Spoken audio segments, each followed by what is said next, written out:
Hello बच्चों, welcome to let's learn with Rajiv sir. आज हम लोग न्यूट्रिशन इन ह्यूमन बीइंग यानी मनुष्यों में पोषण की सीरीज को आगे बढ़ाते हैं। और अभी तक इस सीरीज में हम लोगों ने डिस्कस किया था आहार नाल के बारे में कि एलिमेंट्री कैनाल होती क्या है, और उसके कुछ पार्ट्स पहले हम लोगों ने डिस्कस किए हैं, जैसे कि माउथ, फिर माउथ के बाद बक्कल कैविटी, ईसोफेगस, और ईसोफेगस के बाद जो अगला पार्ट है वो है स्टमक यानी आमाशय। तो हम लोग अपनी पहले वाली यात्रा को आगे बढ़ाते हैं और आज पहला पार्ट जो डिस्कस करेंगे, जिसके बारे में बात करेंगे, वो है स्टमक। स्टमक यानी आमाशय। फिर स्टमक के बाद स्मॉल इंटेस्टाइन के बारे में बात करेंगे। स्मॉल इंटेस्टाइन के बारे में बात करने के बाद फिर लार्ज इंटेस्टाइन। अभी हम लोग सिर्फ उसकी संरचना के बारे में बात कर रहे हैं, फिर उनके क्या फंक्शन होते हैं, क्या कार्य होता है उसका, फिर डिटेल में उसके बारे में बात की जाएगी। तो आज हम लोग बात करते हैं आमाशय के बारे में या स्टमक के बारे में। अब स्टमक को अगर देखें तो स्टमक कहाँ पाया जाता है? Located in the upper left part of the abdominal cavity. अगर ह्यूमन बॉडी को हम लोग देखें तो ह्यूमन बॉडी हेड, नेक, थोरैक्स और एब्डोमिनल रीजन में डिवाइड है। तो अब इस एब्डोमिनल रीजन में स्टमक की जो लोकेशन होती है वो कहाँ होती है? Left part of the abdominal cavity, यानी एब्डोमिनल कैविटी के बाएं साइड में लेफ्ट में पाया जाता है स्टमक। तो स्टमक एक कंटिन्यूअस ट्यूब है। एलिमेंट्री कैनाल क्या है? एक कंटिन्यूअस ट्यूब है जो माउथ से स्टार्ट हुई, एनस पर खत्म होगी। अब माउथ से जब स्टार्ट हुई तो माउथ के बाद कहाँ आ रही है? गले से होते हुए नीचे की तरफ आ रही है और फिर आगे जे शेप्ड पाउच बन जाता है लेफ्ट साइड में। कहाँ पर? बाईं तरफ। दाहिनी तरफ पाया जाता है लीवर, गॉल ब्लैडर। तो लीवर पाया जाता है दाहिनी तरफ, बाईं तरफ पाया जाता है एब्डोमेन या आमाशय। ये वाइडेस्ट पार्ट है एलिमेंट्री कैनाल का। ये ध्यान रखना है कि एलिमेंट्री कैनाल एक कॉन्टिन्यूअस ट्यूब है और इस ट्यूब का सबसे चौड़ा वाला हिस्सा कौन सा है? चौड़ा वाला हिस्सा है स्टमक या फिर आमाशय। अगर इसकी हम लोग डायमेंशन की बात करें, लंबाई चौड़ाई की बात करें, तो इसकी लेंथ होती है 30 सेंटीमीटर और इसकी जो विड्थ है वो 15 सेंटीमीटर, यानी एक जे शेप्ड ट्यूब है। और इस ट्यूब में ये लंबी कितनी है? 30 सेंटीमीटर लंबी है और 15 सेंटीमीटर चौड़ी होती है। एलिमेंट्री कैनाल का सबसे चौड़ा वाला हिस्सा आमाशय है या फिर स्टमक है। अब अगर स्टमक को देखें हम लोग तो फूड बहुत लंबे समय तक स्टमक के अंदर रहता है। स्टमक को अगर देखा जाए, उसके स्ट्रक्चर की बात करें तो स्टमक के पार्ट्स देखें तो स्टमक को 4 पार्ट में डिवाइड किया जाता है। 4 पार्ट हैं स्टमक के। कौन कौन से? एक तो कार्डियक। कार्डियक का मतलब हार्ट। कार्डियक का मतलब क्या होता है? हार्ट, यानी जो हार्ट की तरफ, हार्ट के पास में जो पार्ट होगा स्टमक का, उसको कार्डियक। कार्डियक का काम होता है कि ईसोफेगस से जब फूड आता है, तो ईसोफेगस कहाँ है? गले में। हम लोगों को पता था कि माउथ में जाएगा, माउथ के बाद कहाँ आएगा? ईसोफेगस में। ईसोफेगस में जो फूड आता है उसको हम लोग कहते हैं बोलस। इसका मतलब बोलस जो आ रहा है, बोलस जब रिसीव होगा आमाशय के अंदर या फिर स्टमक के अंदर आएगा, तो उसको रिसीव करता है कार्डियक पार्ट। अब ईसोफेगस आ रहा है तो ईसोफेगस एक जे शेप ट्यूब बनाएगा। अब इस जे शेप्ड अगर ट्यूब को देखें तो यहाँ पर एक ओपनिंग यहाँ पर है, दूसरा क्या है? एक यहाँ पर होगी जो स्मॉल इंटेस्टाइन में जाकर के खुलेगा। तो यहाँ पर एक स्फिंक्टर मसल्स पाई जाती हैं। क्या पाई जाती हैं? Sphincter muscles. और ये स्फिंक्टर मसल फूड को ईसोफेगस से स्टमक में आने देती हैं। यानी जो हम लोगों का बोलस था, वो बोलस ईसोफेगस से, फूड पाइप से आ जाएगा स्टमक के अंदर। तो इस स्टमक के अंदर आने के बाद बैक फ्लो को प्रिवेंट करने के लिए जो स्फिंक्टर मसल पाई जाती है, उस स्फिंक्टर मसल को कहते हैं कार्डियक स्फिंक्टर। दूसरा होता है यहाँ पर, यहाँ वाला जो पार्ट है वो है पाइलोरस। क्या है? पाइलोरस। और इस पाइलोरस में जो स्फिंक्टर पाई जाएगी, जो फूड को स्टमक से स्मॉल इंटेस्टाइन में जाने देगी। कहाँ पर जाने देगी? स्मॉल इंटेस्टाइन में। लेकिन स्मॉल इंटेस्टाइन से फूड स्टमक के अंदर नहीं आ पाएगा। ये वन वे प्रोसेस है कि मतलब एक बार अगर एंटर कर गया तो फिर वो बाहर निकलेगा, जो जिस पाथवे से जा रहा है उसी तरह से। वापस आने का कोई रास्ता नहीं है। तो यहाँ पर फूड आया तो यहाँ पर पाइलोरिक स्फिंक्टर पाई जाएगी जो फूड को इस आमाशय से आंतों में यानी स्मॉल इंटेस्टाइन में जाने देगी। अब दो पार्ट और इसके हैं, एक तो है फंडस। अब यहाँ पर अगर ऊपर की तरफ देखें तो ये एक डोम शेप्ड स्ट्रक्चर पाया जाता है, उस डोम शेप्ड स्ट्रक्चर को हम लोग कहते हैं फंडस। इसके अंदर गैस भरी होती है, क्या भरी होगी? गैस भरी होती है। मेन पार्ट इसका है बॉडी, क्या है? मेन पार्ट इसका है बॉडी। और डाइजेशन की जो प्रोसेस होती है इसी बॉडी में होती है, स्टमक की बॉडी में ही होती है डाइजेशन की प्रोसेस। तो और इस पाइलोरस में पाई जाती हैं जी सेल्स। कौन सी सेल्स? जी सेल्स पाई जाती है। अलग अलग तरह की जी सेल्स होती हैं। तो जी सेल्स जो पाई जा रही हैं, इस जी सेल का काम है कि गैस्ट्रिक जूसेस का सिक्रेशन करना, यानी गैस्ट्रिक ग्लैंड्स में होती हैं जी सेल्स, और गैस्ट्रिक ग्लैंड क्या करेगी? गैस्ट्रिक जूस बनाएगी, गैस्ट्रिक जूस का सिक्रेशन करती है। अब हम लोग बात करते हैं गैस्ट्रिक ग्लैंड की। तो गैस्ट्रिक ग्लैंड को अगर हम लोग देखें तो सिक्रेशन के बेसिस पर गैस्ट्रिक ग्लैंड 4 तरह की होती हैं। अलग अलग जो मतलब टाइप का जो है सिक्रेशन हो रहा है, तो सारे सिक्रेशन को मिला करके हम लोग कहते हैं गैस्ट्रिक जूस। अब अलग अलग सेल सिक्रेशन कर रही हैं तो उनको 4 कैटेगरी में डिवाइड कर सकते हैं। पहली होती है म्यूकस सेल्स। क्या होंगे? Mucus cell. अब इस म्यूकस सेल से सिक्रेट होता है म्यूकस, बहुत इंपॉर्टेंट है। इस म्यूकस के बिना स्टमक को बचाना पॉसिबल नहीं है, क्योंकि यहाँ से सिक्रेट होता है HCl। क्या सिक्रेट होता है? HCl। HCl को सिक्रेट करने वाली जो सेल्स होती हैं उनको कहा जाता है पैराइटल या ऑक्जेंटिक सेल्स। पहली सेल क्या हो गई? Mucus cell. म्यूकस सेल से सिक्रेट होगा एक स्लाइमी चिपचिपा सा पदार्थ और उसको कहा जाएगा म्यूकस। म्यूकस स्टमक की वॉल को बचाता है इस HCl से, क्योंकि HCl का जो pH होता है वो बहुत कम होता है। HCl का जो pH है वो कितना है?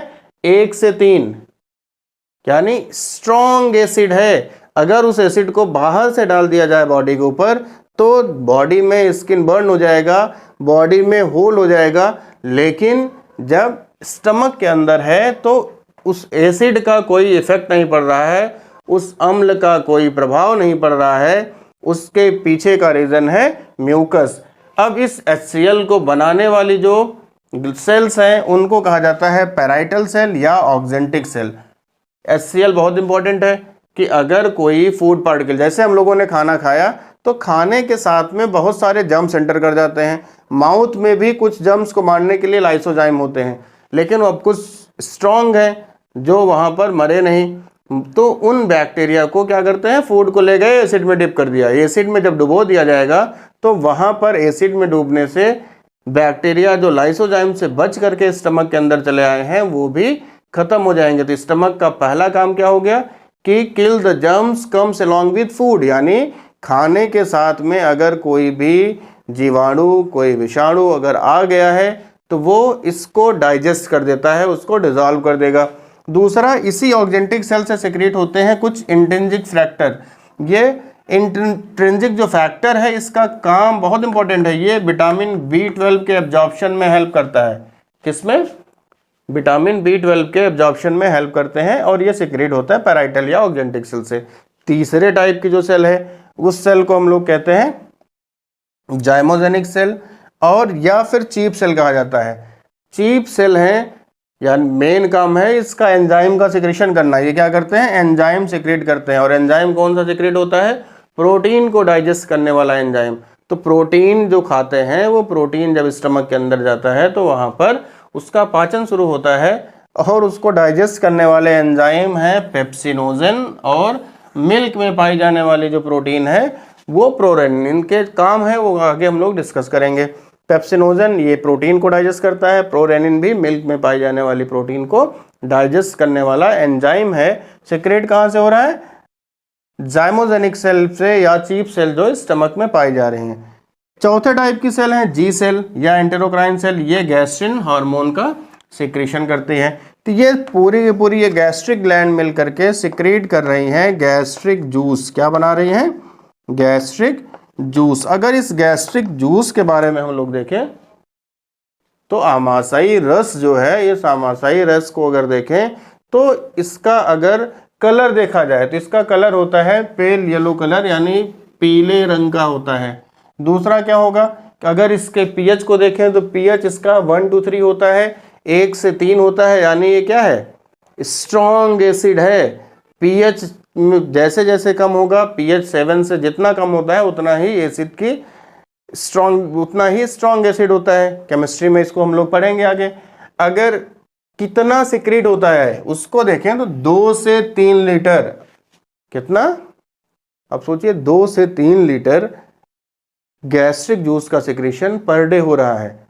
हम लोगों की बॉडी में 2 से 3 लीटर गैस्ट्रिक जूस का सिक्रीशन पर डे होता है। अब काम क्या होता है, क्यों सिक्रीट हो रहा है इतना ज़्यादा गैस्ट्रिक जूस? तो स्टमक में फूड सबसे लंबे, जैसे हम लोगों को अगर कोई पूछता है कि कभी कभी होता है ना कि पेट भरा हुआ है, पेट भरा हुआ है मतलब कि खाने के बाद 4 से 5 घंटे तक फूड स्टमक के अंदर स्टोर रहता है। ये डिपेंड करता है कि कौन सा फूड खाया है। प्रोटीन ज़्यादा होगा तो ज़्यादा टाइम लगेगा उसको डाइजेस्ट होने में, तो 4 से 5 घंटे तक रहता है फूड स्टमक के अंदर। तो इसका काम हो गया, टेम्परेरी स्टोरेज का काम होता है फूड का, कि ये 4 से 5 घंटे तक डाइजेशन के लिए स्टमक अपने पास में रोकता है। इसीलिए अगर एक बार खाना खा लेते हैं तो 4 से 5 घंटे तक ये लगता है कि पेट भरा हुआ है।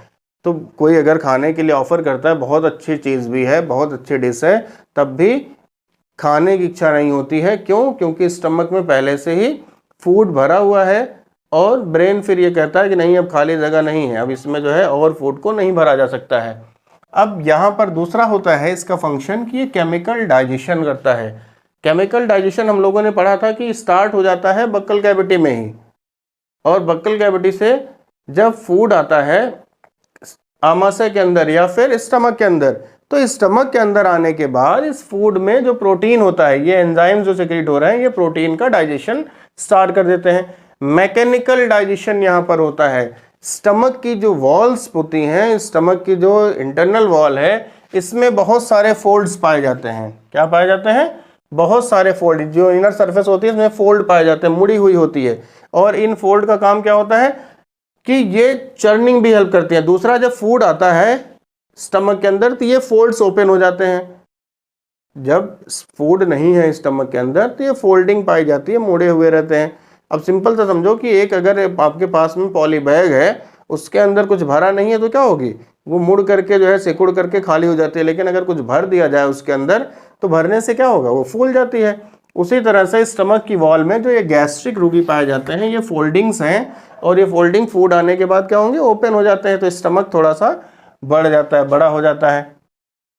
तो फूड में क्या होता है, चर्निंग होती है। जो स्टमक की वॉल कर, जो अगर बचा हुआ फूड आया है उसको जो है क्रश कर दिया जाता है, पीस दिया जाता है। वॉल क्या करेंगे, उसको उसकी चर्निंग कर देती है, और चर्निंग के बाद जो फूड बनता है उसको हम लोग कहते हैं काइम।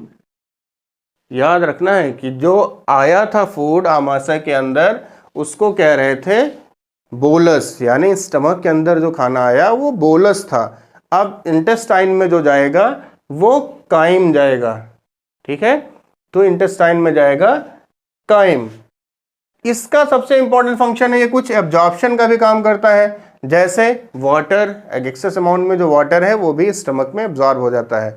इलेक्ट्रोलाइट्स जो आते हैं, मोनोसैकेराइड है, जैसे ग्लूकोज लिया, ग्लूकॉन डी अगर ले लिया तो ग्लूकॉन डी में क्या है कि ग्लूकोज है उसमें, ठीक है। या इलेक्ट्रॉल पिया तो इलेक्ट्रॉल में क्या है, सॉल्ट और शुगर होता है, मतलब उसमें इलेक्ट्रोलाइट्स होते हैं। तो इलेक्ट्रोलाइट्स का एब्जॉर्प्शन, वाटर का एब्जॉर्प्शन, और अल्कोहल का, किसी ने अल्कोहल ले लिया, सेहत के लिए बहुत हानिकारक है, नहीं लेना है। तो अल्कोहल पीने के बाद अल्कोहल एब्जॉर्ब होता है स्टमक के अंदर, तो एब्जॉर्प्शन भी इसका एक काम होता है। तो ये इलेक्ट्रोलाइट को एब्जॉर्ब करता है, अल्कोहल को एब्जॉर्ब करता है, वाटर को एब्जॉर्ब करता है। तो स्टमक के बारे में हम लोगों ने जान लिया कि स्टमक का स्ट्रक्चर कैसा होता है। इनके फंक्शंस अभी हम लोग डिटेल में पढ़ेंगे कि ये प्रोरेनिन या फिर जो है ये पेप्सिनोजन है या रेनिन है, इनका क्या फंक्शन होता है। जब डाइजेशन हम लोग एक एक पार्ट में पढ़ेंगे तो उसके बारे में डिटेल में पढ़ेंगे। अब हम लोग डिस्कस करते हैं एलिमेंट्री कैनाल। तो अगला पार्ट क्या है कि स्टमक ओपन होगा एलिमेंट्री कैनाल में। स्टमक के बाद फूड इंटर करता है स्मॉल इंटेस्टाइन के अंदर। तो अब हम लोग स्मॉल इंटेस्टाइन के बारे में बात करते हैं कि स्मॉल इंटेस्टाइन लार्जेस्ट पार्ट है। अभी हम लोगों ने पढ़ा था कि वाइडेस्ट पार्ट कौन सा है, आमाशय या स्टमक है। तो सबसे चौड़े हिस्से के बाद आते हैं सबसे लंबे और सबसे पतले हिस्से में, तो सबसे लंबा है लगभग 6 मीटर है। अब ये वैरी करता है, बुक में किसी में लिखा होगा 5 to 7 मीटर, किसी में 5 लिखा होगा, किसी में 6 लिखा होगा और किसी में 7 मीटर लिखा होगा। तो ये अगर ऑन एन एवरेज हम लोग देखें तो लगभग 6 मीटर लंबी होती है। थिनेस्ट मेम्ब्रेन है, यानी एलिमेंट्री थिनेस्ट ट्यूब है। एलिमेंट्री कैनाल की अगर बात करें तो सबसे पतला वाला हिस्सा होता है स्मॉल इंटेस्टाइन, और ये लगभग जो है 2.5 सेंटीमीटर जो है इसकी थिकनेस होती है। अब इस स्मॉल इंटेस्टाइन को अगर हम लोग देखें तो सबसे लंबा हिस्सा है लगभग 6 मीटर, तो बॉडी की हाइट से बहुत ज़्यादा है। तो ये हाईली कॉइल्ड स्ट्रक्चर है। क्या है ये? हाईली कॉइल्ड स्ट्रक्चर है, और ये पूरी की पूरी ट्यूब एक कॉइल के फॉर्म में मुड़ी हुई जो है एक जगह पर लपेट करके रखी होती है। अब स्मॉल इंटेस्टाइन के अगर हम लोग पार्ट्स देखें तो इसको 3 पार्ट में डिवाइड कर सकते हैं, डुओडेनम, जेजुनम और इलियम। तो जेजुनम जो है ये इलियम और डुओडेनम को कनेक्ट कर रहा है। डुओडेनम ऐसा पार्ट है जो पाइलोरिक स्फिंक्टर के साथ में जुड़ा हुआ है, यानी स्टमक के साथ में जुड़ा हुआ जो पोर्शन है वो पोर्शन है डुओडेनम। डुओडेनम जो है ये सी शेप्ड हॉलो स्ट्रक्चर है। यहीं पर आकर के पैंक्रियाटिक डक्ट खुलती है। पैंक्रियाज से आने वाली जो पैंक्रियाटिक डक्ट है वो भी आकर के इसी डुओडेनम में खुलती है। यहाँ पर कुछ ग्लैंड्स पाई जाती हैं जिनको ब्रूनर्स ग्लैंड या ग्लैंड कहते हैं, या फिर सब म्यूकोसल ग्लैंड कहा जाता है। क्या कहते हैं? ब्रूनर्स या सब म्यूकोसल ग्लैंड्स कहते हैं। बाइकार्बोनेट आयंस यहाँ पर पाए जाते हैं। सबसे बड़ा हिस्सा होता है इस स्मॉल इंटेस्टाइन का इलियम। इलियम क्या है? स्मॉल इंटेस्टाइन का लार्जेस्ट पार्ट है, और यही इलियम आगे जाकर के लार्ज इंटेस्टाइन में खुलता है। स्मॉल इंटेस्टाइन बहुत इंपॉर्टेंट है, एलिमेंट्री कैनाल का पार्ट ये, क्योंकि यहीं पर होता है डाइजेशन कंप्लीट। इसमें फूड को ये रिसीव करता है। रिसीव करने के बाद अब इसको ये लगता है कि बहुत सारे अनडाइजेस्टेड फूड पार्टिकल यहाँ पर एंटर कर गए। अब ये क्या करेगा कि अब ये मदद मांगता है किससे? लीवर से। तो लीवर कहता है ठीक है भैया, हम बाइल जूस निकालेंगे, और बाइल जूस को भर करके गॉल ब्लैडर में रखा हुआ है, उसको जब जरूरत पड़े ले लेना। तो बाइल जूस गॉल ब्लैडर से निकल करके स्मॉल इंटेस्टाइन में आता है, डुओडेनम रिसीव करता है। पैंक्रियाज है, पैंक्रियाज से आने वाला पैंक्रियाटिक जूस वो भी आकर के यहाँ पर रिसीव हो जाता है। अब ये बचा हुआ काम ये खुद करता है। इससे भी बहुत सारे एंजाइम सिक्रेट होते हैं, जैसे यहाँ से भी ये सब म्यूकोसल ग्लैंड है तो यहाँ से म्यूकस निकलेगा। म्यूकस के अलावा प्रोटीन को डाइजेस्ट करने वाला है प्रोटीएजेस, फैट को डाइजेस्ट करने वाले लाइपेजेस, डीएनए को डाइजेस्ट करने वाले डीएनएजेस। ठीक है, तो यहाँ पर जो है कार्बोहाइड्रेट को डाइजेस्ट करने वाले माल्टेजेस। तो बहुत सारे एंजाइम्स इस स्मॉल इंटेस्टाइन से भी सिक्रेट होते हैं, और फूड का जो डाइजेशन है वो यहाँ पर कंप्लीट हो जाता है। फूड का डाइजेशन स्टार्ट हुआ था माउथ में, खत्म हो जाता है स्मॉल इंटेस्टाइन में। अगर इस स्मॉल इंटेस्टाइन की जो वॉल होती है, अगर इस वॉल को देखा जाए तो इसकी जो लाइनिंग होती है उसमें बहुत सारे इनवर्ड फोल्डिंग, मतलब क्या होगी ये? फिंगर लाइक प्रोजेक्शंस पाए जाते हैं, जो इसके सरफेस एरिया को बहुत ज़्यादा बढ़ा देते हैं। इन फिंगर लाइक प्रोजेक्शन की इंपॉर्टेंस क्या है अभी हम लोग आगे पढ़ेंगे। इनको कहते हैं विलाई। सरफेस एरिया बढ़ा दिया, तो सरफेस एरिया बढ़ाने से क्या होगा? इनके चारों तरफ ब्लड कैपिलरीज का जो नेटवर्क है वो बढ़ गया, जिससे एब्जॉर्प्शन की प्रोसेस तेज हो गई। इजीली जो डाइजेस्टेड फूड मटेरियल है वो निकल करके चला जाएगा ब्लड के अंदर, तो डाइजेशन यहाँ पर कंप्लीट होता है। अब फूड स्मॉल इंटेस्टाइन में आएगा। अगला पार्ट जो एलिमेंट्री कैनाल या आहार नाल का है वो है लार्ज इंटेस्टाइन। तो फूड स्मॉल इंटेस्टाइन से निकला और स्मॉल इंटेस्टाइन से निकल करके जाएगा लार्ज इंटेस्टाइन में। अब आहार नाल का जो अगला पार्ट है वो है लार्ज इंटेस्टाइन। ये लगभग 1.5 मीटर लंबी ट्यूब होती है, और इस 1.5 मीटर लंबी ट्यूब को हम लोग 3 पार्ट में डिवाइड कर सकते हैं। एक है सीकम, दूसरा कोलन है, और तीसरा रेक्टम है। तो सीकम एक ब्लाइंड सैक होता है। क्या है? ब्लाइंड सैक है, जो नीचे जा करके एक पाउच में खत्म हो जाता है। उसको हम लोग कहते हैं वर्मीफॉर्म अपेंडिक्स। इस वर्मीफॉर्म अपेंडिक्स का बॉडी में कोई काम नहीं होता है, लेकिन कभी कभी इसमें इन्फेक्शन हो जाता है, और इन्फेक्शन के बाद उस बीमारी को हम लोग कहते हैं अपेंडिसाइटिस। तो बहुत ज़्यादा दर्द होता है, तो पेन के बाद डॉक्टर सर्जरी करके इसको रिमूव कर देते हैं। दूसरा पार्ट है कोलन। कोलन एक यू शेप्ड ट्यूब है। क्या है? यू शेप्ड पार्ट है। तो यू शेप्ड है, इसका मतलब ये एक नीचे की तरफ आएगा। नीचे की तरफ आएगा तो उसको हम लोग कहते हैं डिसेंडिंग कोलन। क्या कहते हैं, डिसेंडिंग कोलन हो जाएगा। ऊपर की तरफ जाएगा तो ऊपर की तरफ असेंडिंग कोलन हो गया, ऊपर की तरफ क्या हो गया, असेंडिंग कोलन हो गया। ट्रांसवर्स कोलन, ट्रांसवर्स कोलन और सिग्मोइडल कोलन। तो कोलन जो है की पोजीशन के बेसिस पर इसको डिसेंडिंग, असेंडिंग, ट्रांसवर्स और सिग्मोइडल कोलन कहा जाता है। इसके बाद यहाँ पर क्या होगा, वाटर एब्जॉर्ब हो जाएगा। इस कोलन में जो एक्सेस अमाउंट में वाटर होगा वो एब्जॉर्ब हो जाएगा और फॉर्मेशन हो जाएगा फेसिस का या मल का, और ये इस मलाशय या रेक्टम में आकर के स्टोर हो जाएगा। जो अनडाइजेस्टेड फूड मटेरियल है वो अनडाइजेस्टेड फूड मटेरियल फेसिस के फॉर्म में या मल के फॉर्म में इस रेक्टम में आकर के स्टोर हो जाएगा। और ये रेक्टम ओपन होता है एनस में। किसमें ओपन होगा, एनस में ओपन होता है। तो एनस के थ्रू इस रेक्टम में जो स्टोर्ड अनडाइजेस्टेड फूड पार्टिकल है उसको बॉडी से बाहर निकाल दिया जाता है। तो एनस में दो तरह की स्फिंक्टर मसल्स पाई जाती हैं, एक होती है इंटरनल स्फिंक्टर, दूसरा एक्सटर्नल। इंटरनल जो होती हैं वो इनवॉलेंट्री होती हैं, एक्सटर्नल वॉलेंट्री स्फिंक्टर मसल होती हैं। तो यहाँ पर रेक्टम के बाद अनडाइजेस्टेड फूड मटेरियल बाहर निकल गया। तो हम लोगों ने पार्ट्स डिस्कस कर लिए एलिमेंट्री कैनाल या आहार नाल के। तो पहला पार्ट जो डिस्कस किया वो था माउथ या मुख, फिर मुख के अंदर मुख गुहा, फिर ईसोफेगस फूड पाइप, ठीक है। तो ग्रसनी फूड पाइप के बाद आया फूड स्टमक में, स्टमक मतलब आमाशय, फिर छोटी आंत, बड़ी आंत, और फिर एनस के थ्रू ट्यूब से अनडाइजेस्टेड फूड पार्टिकल बाहर हो गया।